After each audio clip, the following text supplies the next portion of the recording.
இறை இயேசுவில் பிரியமுள்ள மாதா தொலைக்காட்சியின் அனைத்து நிகழ்ச்சிகளையும் ஆவலோடு பார்த்து கொண்டிருக்கிற அன்பு நேயர்கள் அனைவருக்கும் இனிய இரவு வணக்கம்.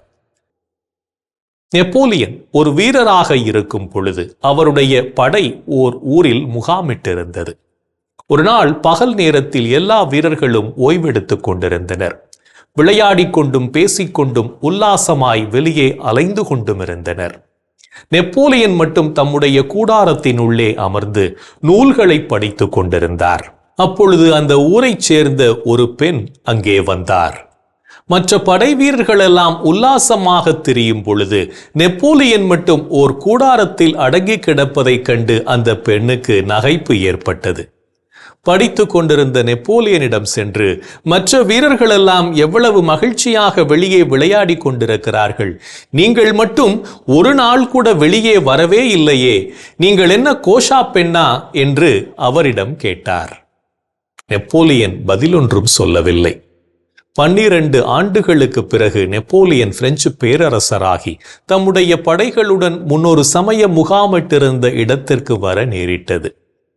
குதிரை மீதிருந்த நெப்போலியன் முன்பு குறிப்பிட்ட அந்த பெண்மணியை சந்தித்தார். அம்மா, என்னை தங்களுக்கு நினைவிருக்கிறதா என்று கேட்டார். ஆம், எப்போதோ பார்த்த நினைவிருக்கிறது என்று பதில் உரைத்தார் அந்த பெண்மணி.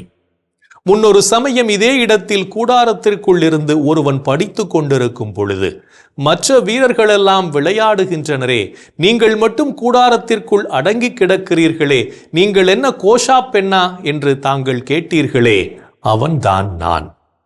நானும் அவர்களைப் போல விளையாடி கொண்டிருந்தேன் என்றால் இன்று நானும் அவர்களைப் போல்தான் இருந்திருப்பேன் என்று சொன்னார்.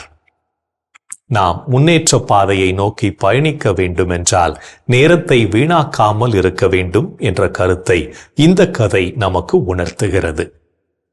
எனவே நாமும் ஒவ்வொரு நொடி பொழுதையும் வீணடிக்காமல் பயன்படுத்தி முன்னேற்ற பாதையை நோக்கி பயணிப்போம். அதுவே நம் வாழ்வை உயர்த்தும் என்பதையும் புரிந்து கொள்வோம்.